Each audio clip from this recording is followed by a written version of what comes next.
My name is Linnell Heinen, and this is my summary of learning for EC&I 833 with Dr. Alec Couros. It would be an insurmountable task if I was to discuss everything I have learned this session in 5 to 7 minutes. I would like to take the opportunity to highlight what stood out for me and what I will forever take from this course. I began this course with some basic knowledge of my existing personal Google and Twitter accounts. 8 years ago, I had the opportunity to teach a 4-5 class for a year. I did an assignment or two with blogging. However, I heavily relied on the expertise of a colleague to guide me step by step through the process. In recent years, I've had the desire to integrate more technology on my own into my everyday practice, but often felt like I had a lack of resources and time to do so. I regret not having had the opportunity in my undergrad in the BAC program to take any type of technology class.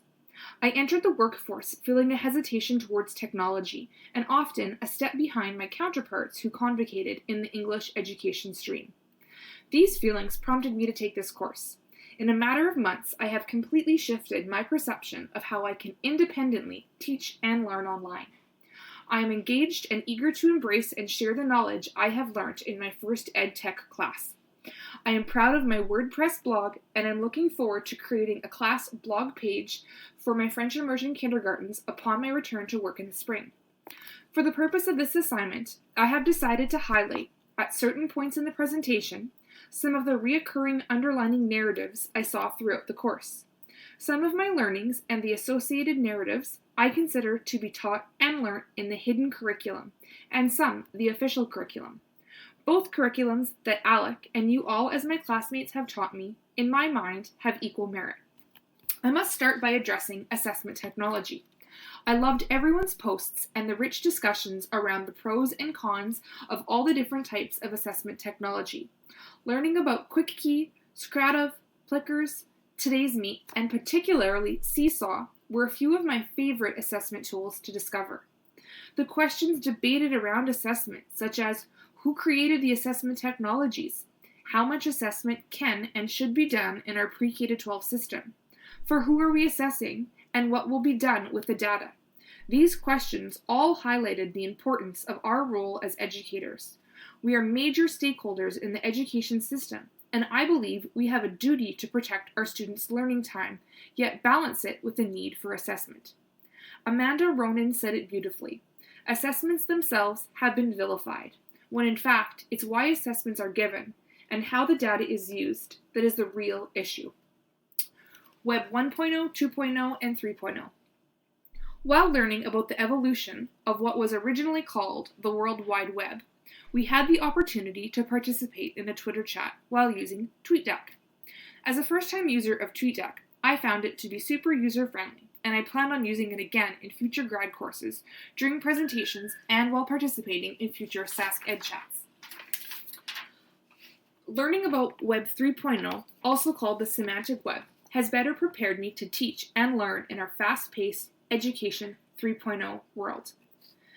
Thinking about how our lives could be changed for the better is exhilarating.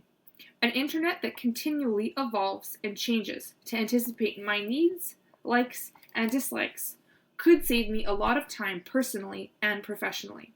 Although I continue to wonder what the ramifications will be to our education system and society as a whole. When talking about assessment, Kirsten pointed out in her blog that data is the new oil. Think for a moment and connect that concept with Web 3.0. Imagine all of the data that could be collected on our students in and out of the classroom.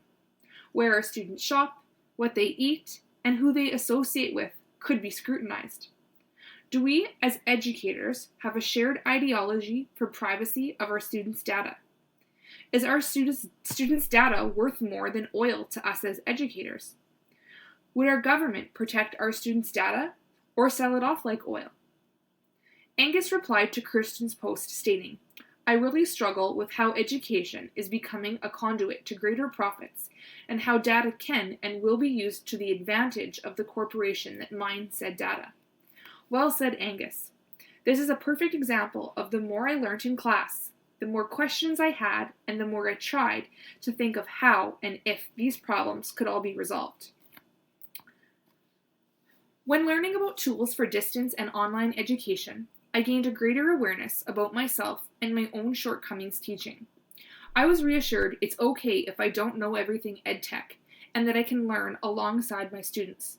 I enjoyed connecting with Jade Ballack from SunWest School Division and getting her take on the advantages and challenges she faces in managing students' online learning.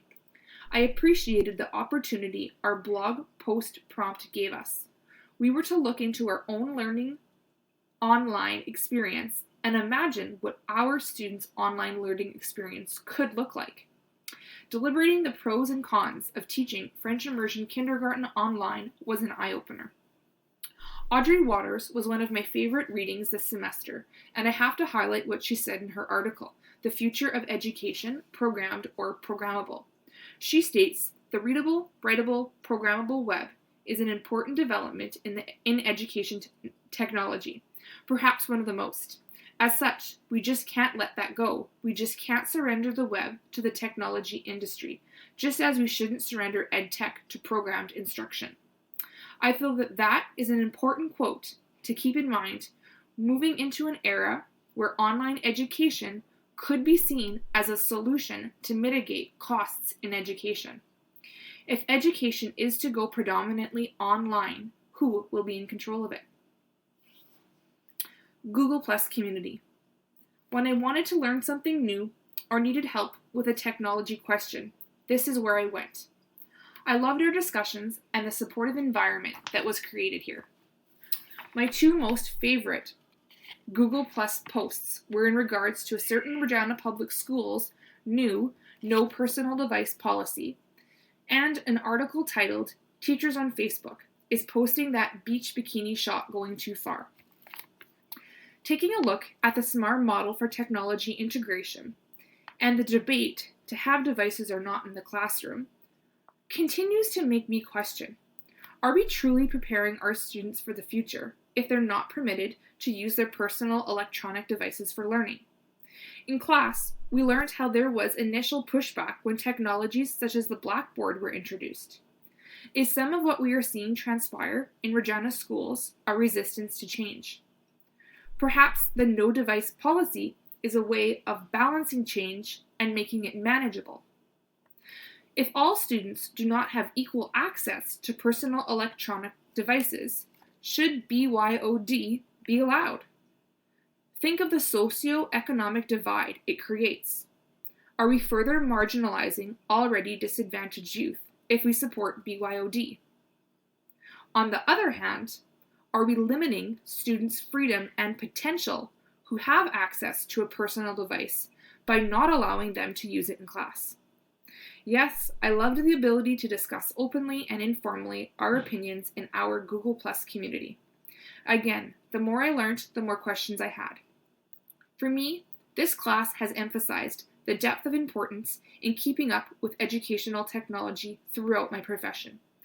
It has also brought to my attention how I need to be proactive in teaching my kindergartens how to be a good digital citizen. I would like to leave you with one of my favorite quotes. Knowledge is a social construction, not an individual one. And I wanted to thank you all because I could not have been on a better learning journey than with each and every one of you and EC&I. I'm looking forward to continuing to grow with you in future grad studies courses. Keep in touch.